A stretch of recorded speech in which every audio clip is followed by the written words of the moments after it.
নমস্কার সবাইকে, আশা করি তোমরা সবাই ভালো আছো এবং দুবে পাঠশালাতে তোমাদের সবাইকে স্বাগত। আজকে আমি যে টপিকটা নিয়ে আলোচনা করব সেটা হচ্ছে অ্যানাক্সিমেন্ডার। তোমরা যারা আগের দিন ক্লাসটা শুনেছো বা দেখেছো তারা হয়তো জেনেছো যে আমি আগের দিনে যে থেলিস প্রি সক্রেটিক যে ফিলোসফার, তো থেলিস বা থেলস, ওই থেলসকে নিয়ে আমি আলোচনা করেছিলাম। তো আজকে আমি যাকে নিয়ে করবো সেটা হচ্ছে অ্যানাক্সিমেন্ডার। তো অ্যানাক্সিমেন্ডার সম্পর্কে কিছু বলার আগে তার আগে কিছু বলে নিই, সেটা হচ্ছে যে থেলিসের মতন অ্যানাক্সিমেন্ডারও ছিলেন, কিন্তু মিলেটাস নগরে তার জন্ম হয়েছিল, ওখানকার অধিবাসী ছিলেন।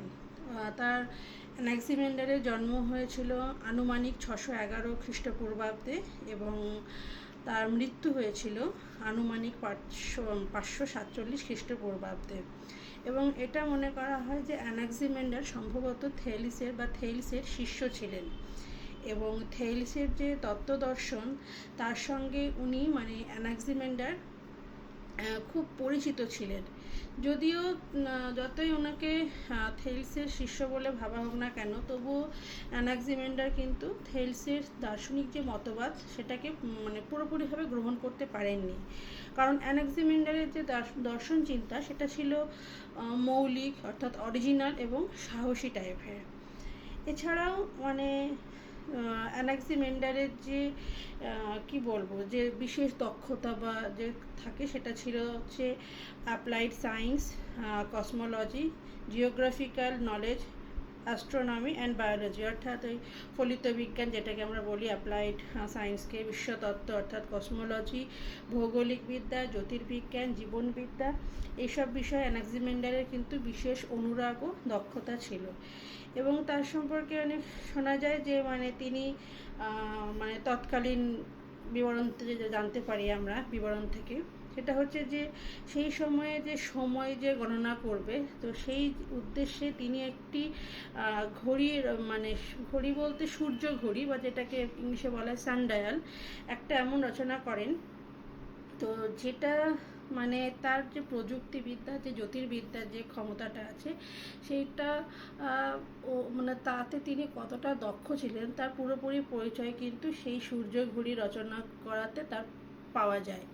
এছাড়াও যেমন তিনি একটি তার যে ভৌগোলিক জ্ঞান ছিল সেই ভৌগোলিক জ্ঞানকে তিনি কাজে লাগিয়ে একটি মানচিত্র রচনা করেন এবং সেই মানচিত্রের দ্বারা তিনি কী করেছেন যে বিশেষ করে যারা মিলেটাসবাসী তাদের ব্যবসা বাণিজ্যের স্বার্থে সমুদ্রপথে যাতে তারা নির্বিঘ্নে যাতায়াত করতে পারে সেই জন্য কৃষ্ণ সমুদ্রপথ অর্থাৎ ব্ল্যাক সির একটা মানচিত্র তিনি রচনা করেন। এছাড়াও তিনি জীববিজ্ঞানী রূপে তার যে জীবনের উৎস origin of life and biological evolution এসব নিয়েও তিনি অনেক কিছু অভিমত প্রকাশ করেন, যেগুলো অন্যান্য বিজ্ঞানীদের কাছে এখনও একটা আশ্চর্যের বিস্ময়কর একটা বিষয়। তো এই নিয়ে একটা ছোট ডিসকাস আজকে হবে। তো আমি অ্যানাক্সিমেন্ডার শুরু করার আগে একটা ব্রিফলি একটা বলে দিলাম যাতে তোমাদের বুঝতে সুবিধা হয় যে আজকের টপিকটা আমি কী নিয়ে ডিসকাস করতে চাইছি। তাহলে এবার শুরু করছি। প্রথম স্লাইড কি বলছে, Anaximander is an Ionian philosopher. হচ্ছে অ্যানাক্সিমেন্ডার তাহলে কে ছিলেন? একজন আয়োনিয়ান ফিলোসফার ছিলেন। যেমন আমরা পড়েছিলাম যে থেলস একজন ছিলেন আয়োনিয়ান ফিলোসফার, তো অ্যানাক্সিমেন্ডারও একজন ছিলেন Ionian philosopher. He agrees with Thales that the ultimate principal of the universe is matter, but he does not name it water. তিনি থেলসের সাথে একমত যে মহাবিশ্বের বা ইউনিভার্সের যে প্রিন্সিপাল ছিল বা যেটা আলটিমেট প্রিন্সিপাল বা যেটা চূড়ান্ত নীতি সেটা কিন্তু বস্তু, বাট থেলস যেমন ওই আলটিমেট যে প্রিন্সিপালটাকে নাম দিয়েছেন যে ওয়াটার, যে সব কিছু জলের ওপর ভাসমান পৃথিবী, তো সেটা কিন্তু অ্যানাক্সিমেন্ডার বলছেন না। তিনি কিন্তু তার ওই আলটিমেট প্রিন্সিপালটাকে কখনোই তিনি কিন্তু ওয়াটার বলছেন না। তিনি কি বলছেন দেখি, he believes that universe is a formless, indefinite and absolutely featureless matter in general. তিনি বিশ্বাস করছেন, তিনি বিলিভ করছেন কি যে এই যে মহাবিশ্ব বা ইউনিভার্স এটা একটা নিরাকার অর্থাৎ ফর্মলেস, ইনডেফিনিট অর্থাৎ অনির্দিষ্ট এবং একেবারে কি বৈশিষ্ট্যহীন একটা বস্তু, মানে হচ্ছে ফিচারলেস একটা বস্তু। এছাড়াও আরও কি বলছেন, the primal matter according to Anaximander is indefinite, মানে তার মতানুসারে যে প্রাথমিক যে পদার্থটি, মানে অর্থাৎ যে প্রাইমাল যে ম্যাটারটি, সেটা একটা কী হতো, সেটা কিন্তু ইনডেফিনিট, অর্থাৎ সেটা হচ্ছে অনির্দিষ্ট, তিনি সেটাকে কখনো নির্দিষ্ট বলছেন না। নেক্সট কি বলছেন, Anaximander's primal matter is formless and characterless, and since it has indeterminate quality so it is eliminatable in quantity, মানে অ্যানাক্সিমেন্ডারের কাছে যে প্রাথমিক পদার্থ বা যে প্রাইমাল যে ম্যাটারটা, সেটা একটা কীরকম হবে, সেটা হবে একটা নিরাকার হবে, ফর্মলেস, অ্যান্ড একটা ক্যারেক্টারলেস হবে। এবং যেহেতু এটির অনির্দিষ্ট গুণ অর্থাৎ গুণ রয়েছে, মানে since it has indeterminate quality, মানে একটা অনির্দিষ্ট গুণ রয়েছে, তাই এটি পরিমাণে কি হচ্ছে, নির্মূলযোগ্য, মানে এটার যে কোয়ান্টিটি, তো এটার যে পরিমাণটা সেটা হচ্ছে কি এলিমিনেটেবল, অর্থাৎ নির্মূলযোগ্য হবে। Anaximander is the earliest philosopher to use the term apeiron, which means infinite or limitless. Anaximander হলেন একজন আর্লিয়েস্ট ফিলোসফার বা প্রাচীনতম ফিলোসফার, যিনি কী করেছিলেন, যে অ্যাপেরেন যে শব্দটি সেটি ইউজ করেছিলেন। আর অ্যাপারেন্ট শব্দটিকে তিনি কি বলতে চাইছেন, মানে অ্যাপারেন্ট যে মিনিংটা সেটা হচ্ছে একটা ইনফাইনাইট আর লিমিটলেস, মানে তিনি অ্যাকচুয়ালি অ্যাপারেন্ট যে শব্দটা সেটাকে বলতে চেয়েছেন আনলিমিটেড, ইনডিফিনিট, বাউন্ডলেস, ইনফাইনাইট, এইসব অর্থে কিন্তু তিনি এই অ্যাপারেন্ট শব্দটিকে ইউজ করেছেন। আর কি বলছেন, he is said to be the first philosopher to use the term arche in a philosophical context with a different meaning, মানে তিনি প্রথম দার্শনিক, তিনি ছিলেন ফার্স্ট ফিলোসফার যিনি দার্শনিক প্রসঙ্গে অর্থাৎ ফিলোসফিক্যাল কনটেক্সটে তিনি আর্কে শব্দটিকে ইউজ করেছিলেন, কিন্তু ডিফারেন্ট মিনিংয়ে সেটাকে ইউজ করেছিলেন। কি বলছে, this term was use to define a beginning or origin, মানে এই যে আর্কে শব্দটা বলছে না, তো সেই শব্দটাকে কি বলতে চাইছে উনি, যেটা একটা যেন মানে এটাকে একটা বলতে যেটা একটা বিগিনিং, মানে একটা শুরু আছে বা এর একটা উৎস আছে, মানে একটা বিগিনিং আর একটা অরিজিন, এই অর্থে সেটা ইউজ করেছে। নেক্সট কি বলছে, according to Anaximander it was no longer a mere point in time, rather a source that could perpetually give birth to anything that will be, মানে তার মতে যে এটা এই যে it was no longer a mere point in time, মানে এর মধ্যে কোনো একটা মেয়ার পয়েন্ট ছিল না, বরং কী ছিল, রাদার দ্যান, মানে সোর্সের মধ্যে কোনো একটা মেয়ার পয়েন্ট ছিল না, আর কি ছিল, সে বলছে যে could perpetually give birth to anything that will be, এবং বলছেন যে এখানে এমন একটা উৎসের কথা বলছেন বা একটা সোর্সের কথা বলছেন যেটা চিরকালই কোনো না কোনো কিছুর কিন্তু একটা মানে কি বলবো বার্থ দিতে পারে, মানে একটা সৃষ্টি হতে পারে, হ্যাঁ সৃষ্টি দিতে পারে আর কি। তো নেক্সট কি বলছেন, according to Anaximander Earth was not spherical but cylindrical and men live on the top of the cylinder. অ্যানাক্সিমেন্ডারের মতে কি পৃথিবী হচ্ছে গোলাকার ছিল না, আর্থ ওয়াজ নট স্পেরিক্যাল বাট কীরকম ছিল, সেটা একটা কিন্তু সিলিন্ড্রিক্যাল, মানে একটা টাইপের ছিল, বা যেটাকে আমরা বাংলায় বলতে গেলে নলাকার বলতে পারি ছিল, এবং men live on the top of this cylinder, আর এই মানুষ কী করতো, এই যে সিলিন্ডার বলছে যে তার উপরে তারা মানুষ বাস করতো বা বাস করে। Anaximander's theory of evolution describes Earth as a fluid in the beginning and drying up by evaporation of this fluid gradually. তার মানে কি বলছে যে অ্যানাক্সিমেন্ডারের যে বিবর্তন তত্ত্ব যেটা আমরা জানি, সেটাতে কি বলছে যে পৃথিবীকে শুরুতে একটি কী হিসাবে দেখানো হয়েছে, মানে বর্ণনা করেছে সেটা তরল হিসাবে, একটা ফ্লুইড হিসাবে, অ্যাজ এ ফ্লুইড সেটাকে ডেসক্রাইব করেছিলেন। প্লাস এই যে তরলটা রয়েছে সেটা ধীরে ধীরে বাষ্পীভূত হয়ে সেটা কী হয়েছে, শুকিয়ে গেছে, মানে সেটা মানে এভাপোরেশন হয়ে মানে বাষ্পীভূত হয়ে সেটা কী হয়েছে, পুরোটা শুকিয়ে গেছে, মানে যে আর কি বলছে, from this heat and moisture living being were produced.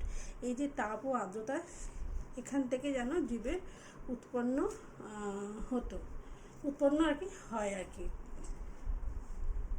Next কি বলছে যে Anaximander believes that beings were of a low order which gradually evolved into higher organisms by means of adaptation. তিনি বলছেন মানে বা তিনি বিশ্বাস করছেন, তিনি বিলিভ করছেন যে এই যে সত্তাগুলি মানে যে বিংগুলি এগুলো একটা নিম্ন স্তরের ছিল, একটা লো অর্ডারের ছিল, যা ধীরে ধীরে কী হচ্ছে অভিযোজনের মাধ্যমে উচ্চতর জীবে বিকশিত হয়েছিল। মানে gradually evolved into higher organism by means of adaptation, মানে আস্তে আস্তে অভিযোজনের মাধ্যমে বা বিবর্তন যেটাকে বলি মাধ্যমে সেটাকে উচ্চতর জীবে কিন্তু তখন এটা বিকশিত হয়েছিল। At first, man was a fish living in the water, and due to gradual drying up of the marine life, organisms migrate to the land and marked the origin of mankind. মানে উনি বলতে চাইছেন প্রথমে যে মানুষ কি ছিল যেন জলে একটা বসবাসকারী একটা ফিশ টাইপের, মানে ফিশ লিভিং যেমন না মাছ যেমন জলে বাস করতো সেরকম যেন মানুষের তেমন কি জলে বাস করতো মাছেদের মতনই।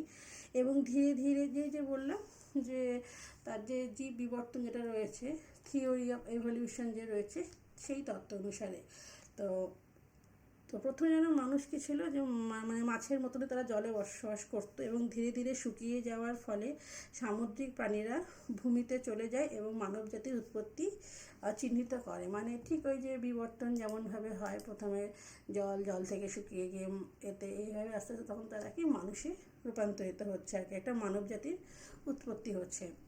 According to causal theory is organic as it is both growth and decay.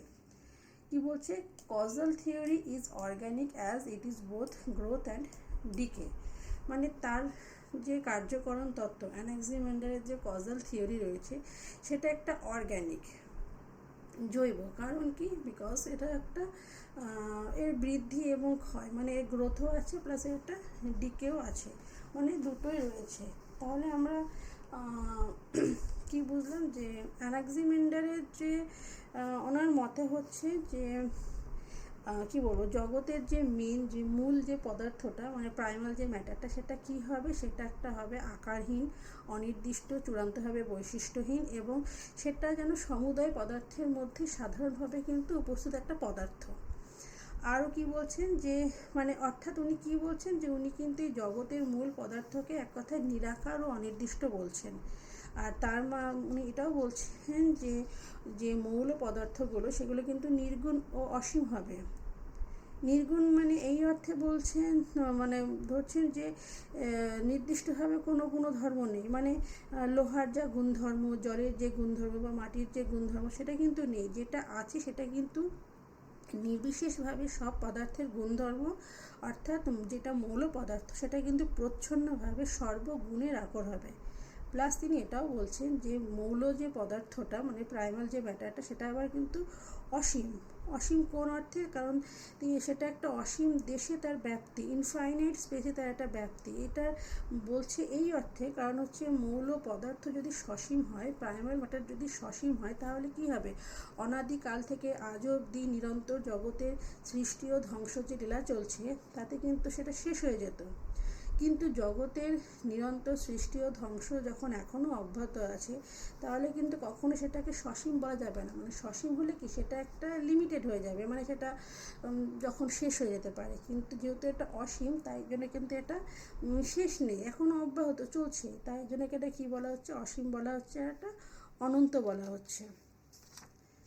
আরও কি যেটা আমি বললাম একটু আগে সেটা হচ্ছে ওনার যে মানে যে কি বলবো যে জীব বৈচিত্র্য যেটা রয়েছে যে থিওরি অফ এভলিউশন সেটা কিন্তু ভীষণভাবে কিন্তু একটা মানে এই মতবাদটা কিন্তু ভীষণভাবে কিন্তু একটা মানে লক্ষণীয় মতবাদ, কেন মানে খুব গুরুত্বপূর্ণ একটা মতবাদ। কারণ তিনি মানে যেভাবে দেখেছেন যে পৃথিবী ফার্স্টে একটা ছিল তরলীকৃত অবস্থায়, সেটা আস্তে আস্তে বাষ্পীভূত হয়েছে, তারপরে সেই বাষ্পীভূত মানে যে তরল যে পদার্থ সেটা আবার ঘনীভূত হতে থেকে কোনো এক সময় সেখান থেকে কী হচ্ছে, একটা প্রাণের সঞ্চার হচ্ছে। তার মানে এই যে প্রথম অবস্থায় কী হচ্ছে, নিম্নমানের একটা জলজীবের জন্ম হচ্ছে, প্লাস এটা আস্তে আস্তে একটা বৃহদাকার সামুদ্রিক জীবের জন্ম হচ্ছে। মানে এইভাবে একটা বিবর্তনের মাধ্যমে লাস্টে কী হচ্ছে, মানে মানব জাতির একটা জন্ম নিচ্ছে।